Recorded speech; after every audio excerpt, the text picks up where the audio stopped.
Bonjour cher élève, c'est Samuel. Tu es ici parce que tu vas passer un TCF-IRN et aujourd'hui on va se concentrer sur la partie de l'expression orale. C'est parti.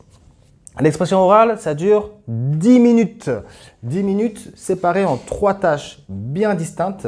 La première, c'est la présentation, ça dure 3 minutes. La deuxième, c'est l'exercice en interaction, qui va durer 3 minutes 30. Et la dernière tâche, c'est donner son opinion à partir d'un sujet. Ça va durer également 3 minutes 30. Aujourd'hui, on se concentre sur la partie 2 de l'expression orale, qui est l'exercice en interaction.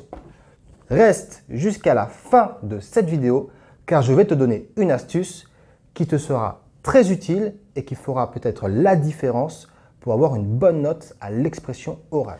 Alors, pour l'expression orale, la partie 2, je vais te présenter la tâche comme si tu étais en train de passer ton examen. Donc, je vais faire comme le jour de l'examen et faire la présentation de la tâche numéro 2. Cette partie de l'épreuve dure 3 minutes 30.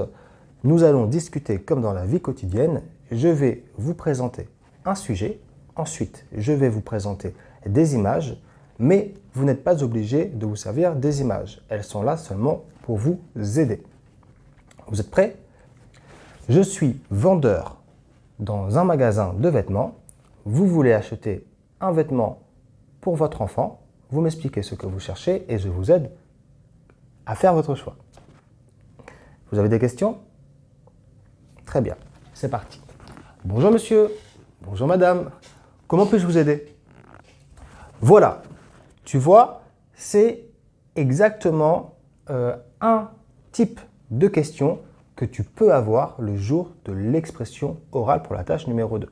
Bien sûr, dans les consignes que je t'ai données, je t'ai vous voyez parce que c'est un échange formel où vous rencontrez pour la première où tu rencontres pour la première fois une personne, donc l'examinateur va te vous voyer et bien sûr, toi, tu dois vous voyer l'examinateur durant l'échange.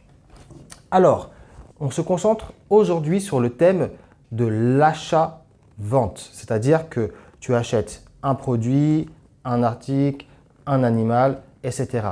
Il y a plusieurs thèmes possibles. L'examinateur choisira parmi un des thèmes qu'il a lors de l'examen.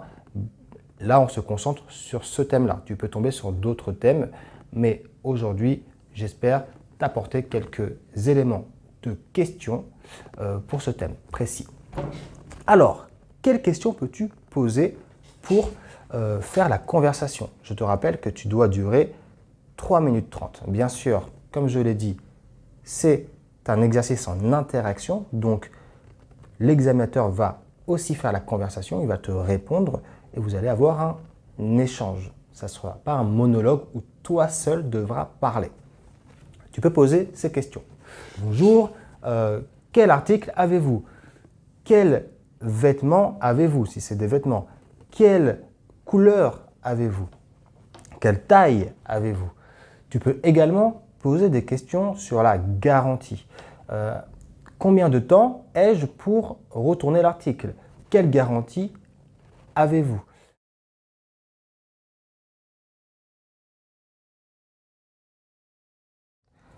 Tu peux aussi poser une question sur le système de fidélité. Avez-vous un système de fidélité? À partir de combien d'articles ai-je des ristournes, ai-je des réductions sur mes achats? Voilà, c'est déjà beaucoup de questions. Je te rappelle qu'à chaque question, ça entamera une conversation avec l'examinateur. Donc, peut-être que ça t'aidera à poser d'autres questions qui sont liées et du coup, tu tiendras largement 3 minutes 30 avec les questions qu'on a vues ensemble. Tu peux également et évidemment, j'ai envie de dire, poser la question sur le prix, combien ça coûte, sur le moyen de paiement, est-ce que vous acceptez les cartes bancaires, est-ce que je peux payer en espèces, est-ce que je peux payer en chèque par exemple. Tu peux même, demander si tu peux payer en plusieurs fois.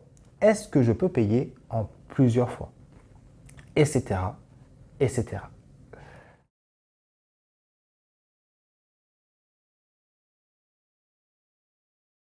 À la fin de l'échange, l'examinateur finira l'entretien de cette façon.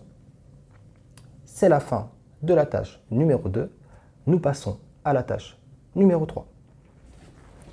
Voilà, j'espère que cette vidéo t'a été utile. Avant de nous quitter, bien sûr, je vais te dire l'astuce qui va faire la différence à ton expression orale. Lors de la tâche 2, interagis, échange avec l'examinateur comme si c'était un ami ou une personne que tu rencontrais dans un magasin. D'accord? Évite de penser à lui comme un examinateur qui est là pour t'examiner. Tu dois être naturel. Comme je l'ai dit dans l'introduction de la tâche numéro 2, c'est un exercice où on discute comme dans la vie quotidienne. Donc tu dois être naturel et sers-toi de ton expérience vécue. Tu as déjà fait des achats, tu as déjà interagi avec des vendeurs, eh bien tu fais la même chose. Ça fera la différence entre une bonne note et une mauvaise note. Allez, à bientôt.